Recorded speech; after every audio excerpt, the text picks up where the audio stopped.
Good evening, ladies and gentlemen. I thought I would make another video and discuss some of the comments I've received. There's been a lot of really kind comments, a lot of really smart comments, and a lot of really hateful comments. There's a handful that I want to go over because they were good critiques. Some people understand this stuff and some people don't. I'm sorry if you want me to teach you general relativity. I can't do that. I'm definitely not the person for the job. I barely understand it myself. Um, I'm definitely I'm introductory level when it comes to differential geometry, even. So good luck. That's all I can say. Now, special relativity is a great place to start if you don't know any about any of this stuff. Special relativity is a good thing to start. It's really simple. Just watch a lot of YouTube videos. I recommend Brian Greene. Honestly, he's one of the more humble cosmologists, and so I like his approach. Now he's a mainstreamer, but that's fine. I think that everyone should kind of have a great understanding of the mainstream. Um, just ignore the stock footage or watch it, whatever you want to do. But I just thought you would want to look at something besides my ugly face, and so this is just some stock footage I've downloaded and added here. I mean, whatever. So let's get into some questions. Are you ready for that? All right, our first question comes from Gladys Hilton, and it reads, how can gravity be responsible for Hubble redshift when the effects of gravity drops off at non-linear rate of 1 divided by r square? The linear Hubble redshift data contradicts your explanation. This is an amazing comment. Like, as much as I hate to say it, this is an amazing comment. This is someone that understands cosmology and gravity and general relativity. So I thought I would explain that. Now, all my videos, I go hard at trying to explain that there's an inverse relationship to density, to mass density, and the radius of the chosen volume. I know that's a ridiculous statement, but whatever you're looking at. So if you're looking at a galaxy, it's going to have X amount of mass density. It's going to be something, I don't know, 1 times 10 to the negative 23 kilograms per meters cubed. I'm just throwing a number out there. It obviously depends on the galaxy, but like, say that would be the density for a fairly massive galaxy. Um, uh, you could have a cluster of galaxies as well. So that would be a different mass density. Does that make sense? I hope that makes sense, because if you can't get past that, then I don't know what else to do. Because every scale that you go up, there's a different mass density, okay? So at the scale of the observable universe, so if let's say it has a radius of 4,200 megaparsecs, okay? You're going to have a mass density around 1 times 10 to the negative 27. I'm just throwing it out there. That can be, there's definitely some wiggle room with that, but that's the scale that we're talking about. The negative 26. There's like the critical density estimates are usually something to the negative 27, 10 to the negative 20, or 1 to the negative 27 kilograms.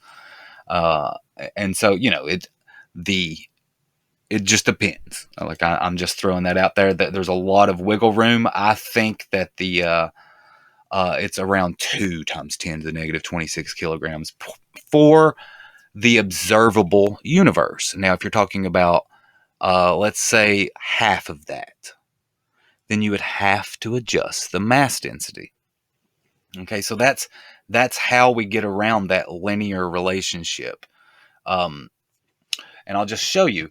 What happens with this is that it ends up being a uniform gravitational acceleration. So if you just use the Newtonian approximation for surface gravity, so that's what I mean by gravitational acceleration.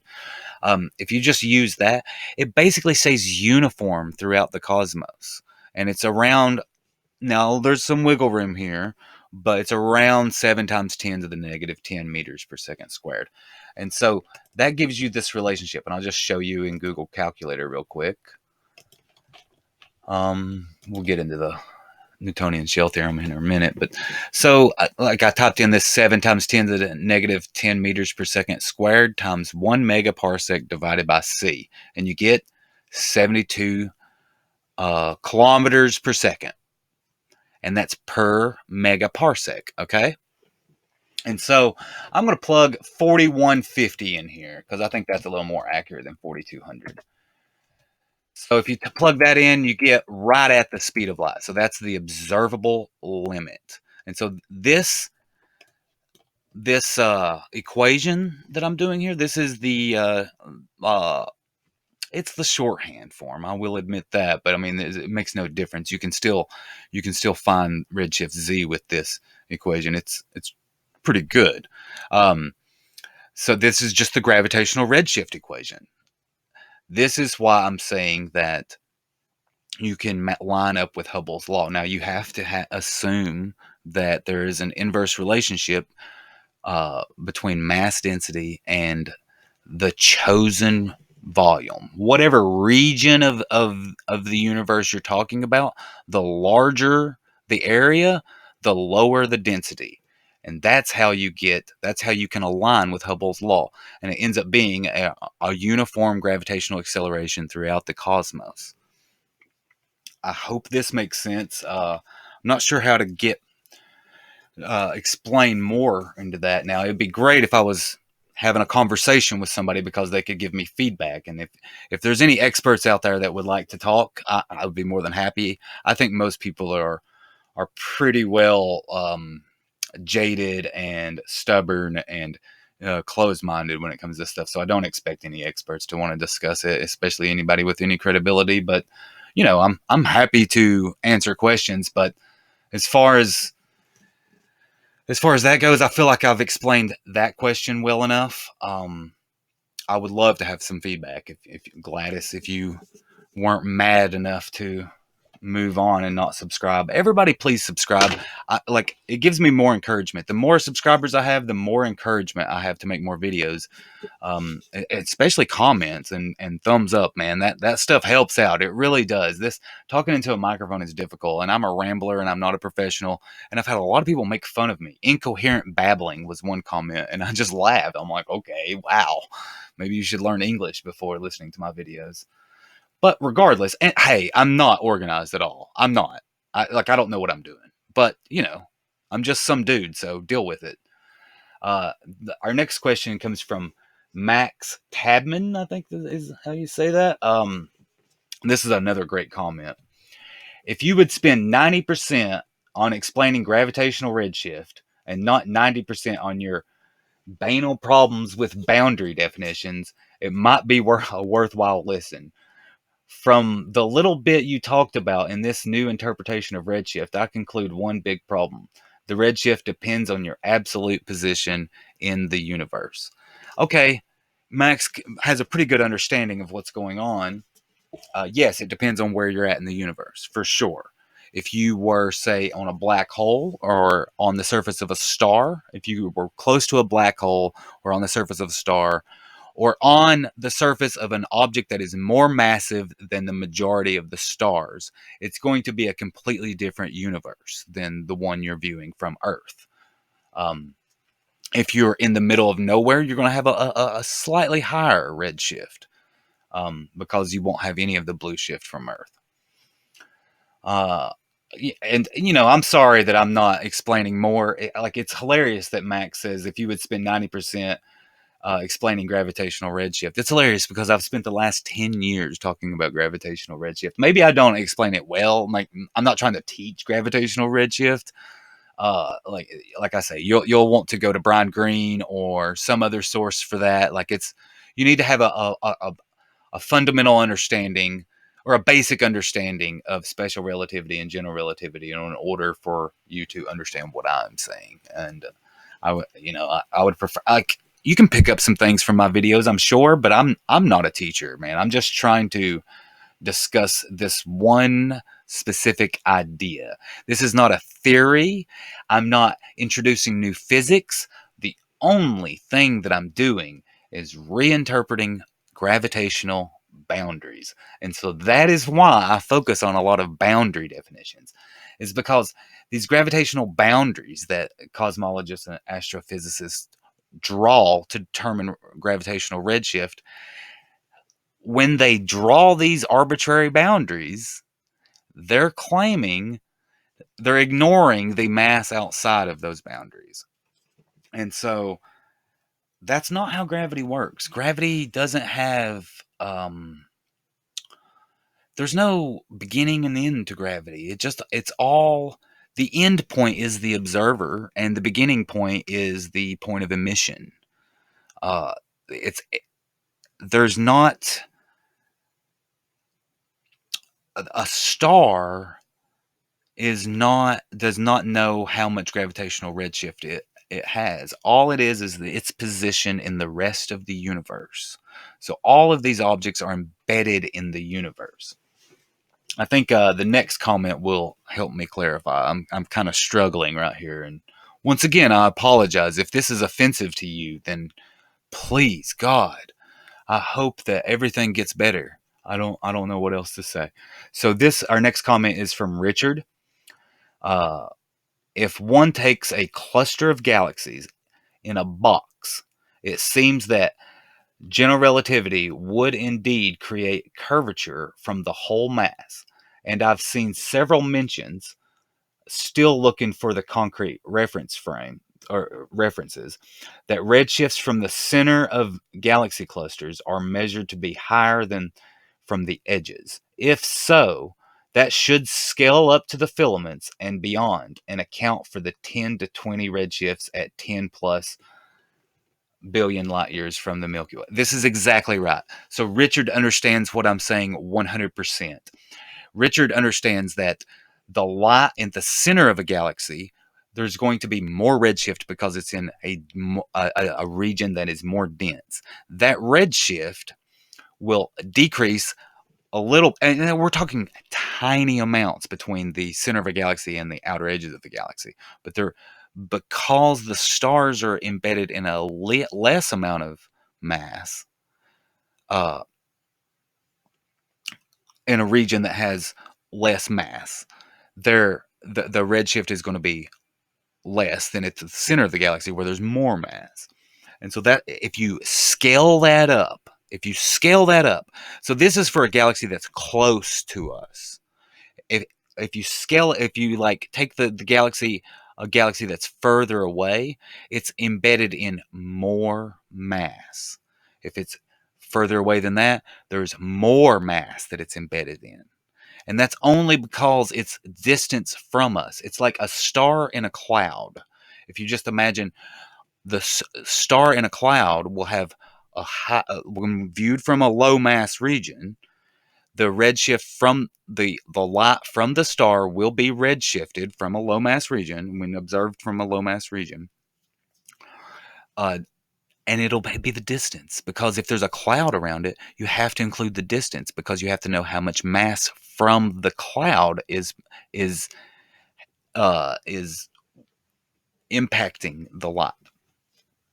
Wow, I'm struggling again. I need to be able to have visual aids or feedback or something. Okay, let's move on to the next question. The distant galaxies are not expanding away from us. An infinitely expanding universe is utterly nonsensical. It's the distance between us and the distant galaxies that is expanding, not expanding, in quotation marks. Okay, I see what he's saying. And then from the effect of general relativity, from the lack of matter and the mass in the between us and the distant objects. This is a good comment. It's all an interpretation. So general relativity says that the metric is expanding, and it's not. General relativity actually doesn't say that. General relativity, there's several different solutions, because there's all kinds of different ways of forming your solutions in general relativity. There's a handful of basic exact solutions, And these some of these have an expanding metric. And the expanding metric, I think, is just interpreted wrong. They're also setting it up a little wrong. I mean, I don't want to get into general relativity at this moment, but that's a pretty good comment. I think that's when it says when he says it's the distance between us and the distant galaxies that is expanded from the effect of general relativity, from the lack of matter. I don't know what that means, from the lack of matter. Uh, See, this is my problem with the interpretation of general relativity. It's that there's this asymptotic uh, uh, uh, thought about gravity, where the gravity from an object reaches zero. This is not true. It would if this object was in a universe without other mass. Okay, but see, an object's gravity, like say the distance from that object, there's always going to be a small amount of gravity between any 2 points, even if it's from one object, because there's that object is embedded within other objects, and those objects are embedded within other objects. It's all objects embedded within objects. That's why I say that gravitational boundaries, are arbitrary. It's because it's all the universe, and it just depends on your reference frame. So let's move on to the next comment. Light is redshifted from the mass geodesics behind it as it travels to us from other galaxies, but it's also blue shifted from the mass geodesics in front of us as it goes. The source star redshifts as it leaves the sun. It blue shifts on the approach. The source galaxy redshifts as it leaves, but the Milky Way blue shifts it on approach. As such, there is no net blue redshift due to long distance gravitational effect. It is virtually canceled out. I'm really happy to see this comment, even though this comment is disagreeing with me. This person understands what I'm saying. Once again, so they're saying that there's there's a redshift. Like, they're agreeing with me and saying that yes, there is a redshift, and yes, it does include all of the mass around between us and the star. They're agreeing with that part, but they're saying that there's also a blue shift because of the approach, because our Milky Way galaxy is blue shifting, and our Milky Way galaxy may be embedded in a cluster, and that cluster is also blue shifting it, so it cancels it out. This is actually the mainstream interpretation of or the mainstream response to me. So this is what Neil deGrasse Tyson, Neil deGrasse Tyson probably would just say, "Shut up, stupid." Like, he's not humble at all. But Brian Greene or somebody like Sean Carroll or somebody that they would explain this blue shifting effect to me. And so this is my response: is this Newtonian shell theorem. So let me pull this image back up. So the Newtonian shell theorem is just this simple proof, and it's just showing you how gravity works. Okay, so if you look at this orange sphere, hopefully you can see this.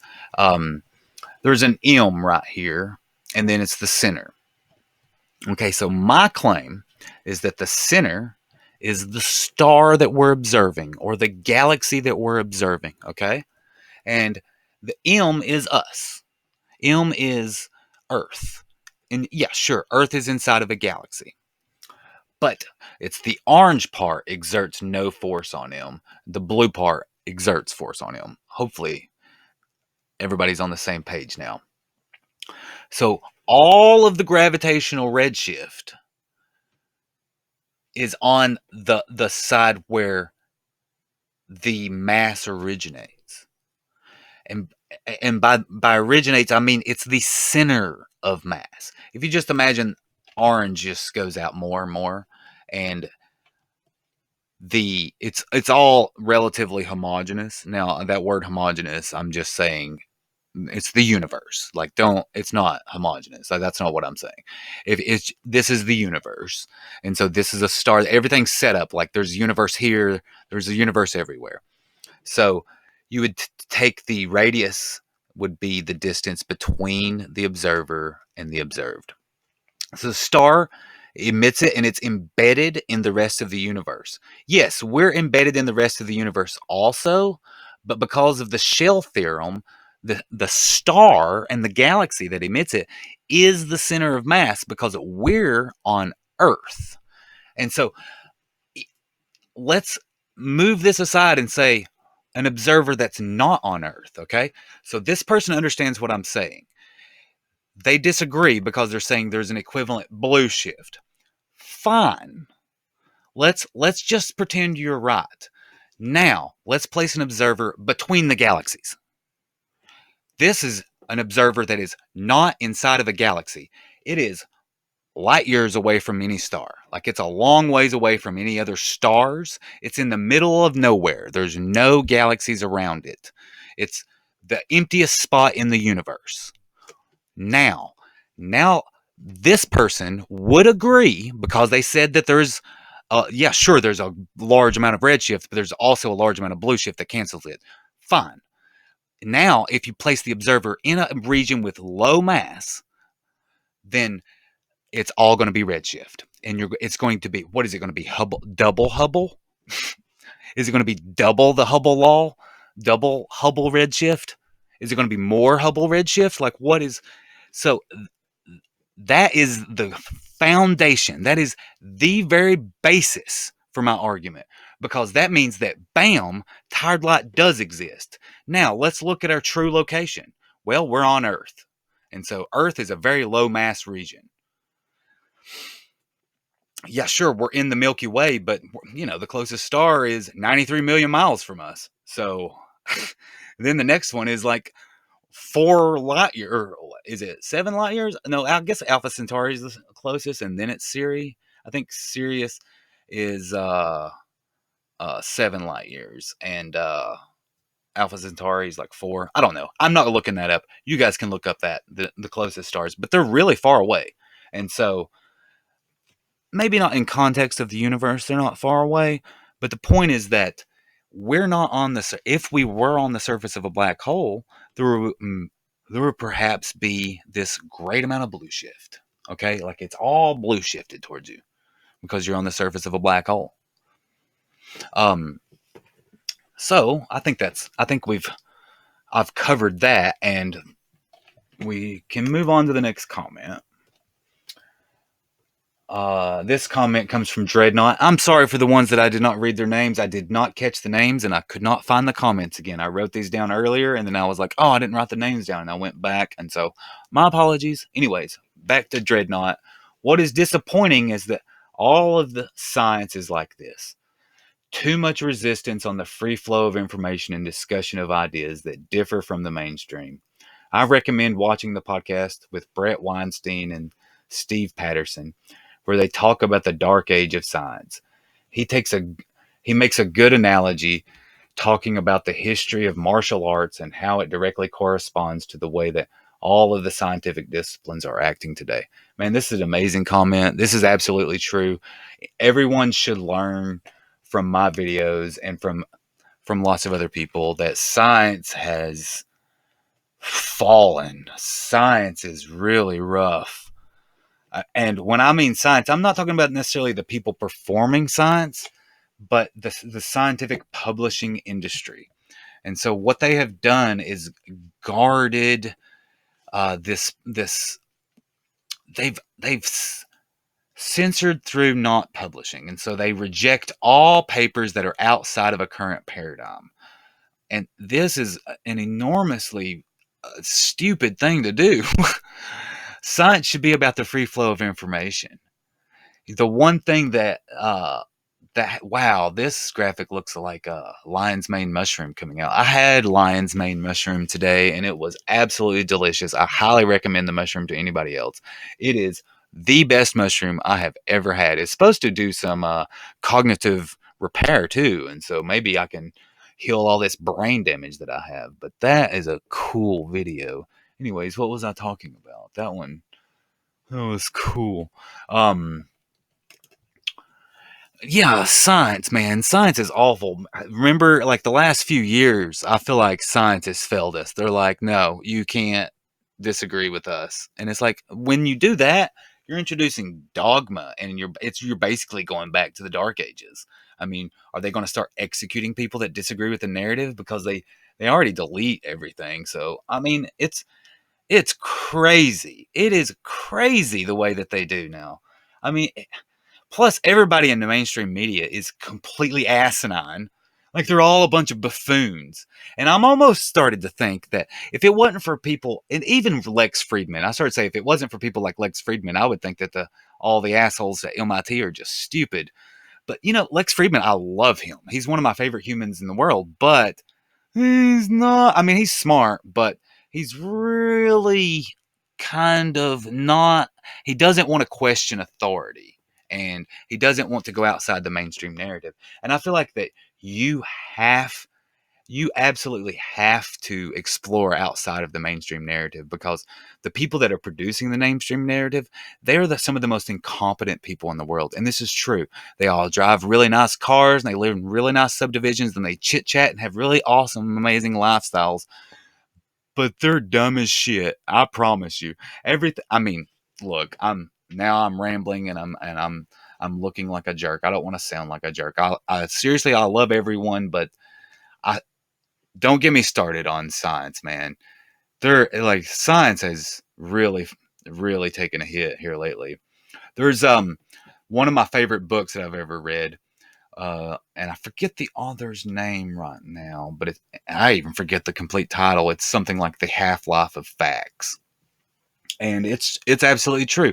There are things, um, there are fact like every fact that science comes up with changes soon. It doesn't take long either. It's like every decade it'll change. Now, sure, some of it may not shift outside the paradigm, but it keeps shifting until the paradigm does crumble or changes or something. Science is constantly shifting. And so for scientists to be dogmatic is utterly stupid. Like it should be ostracized. Those are the people that should be censored. Is the people that don't want to listen to anyone else. Like those are the assholes. It's not people like me. Like I'm just talking about the universe. Like I don't understand. People act like I should be deleted from YouTube, and it's like what? What? Or that I shouldn't make these videos. They're like, this is the stupidest shit I've ever heard. It's like, okay, well, nice. Let's see what kind of video you made. Anyways, I get it.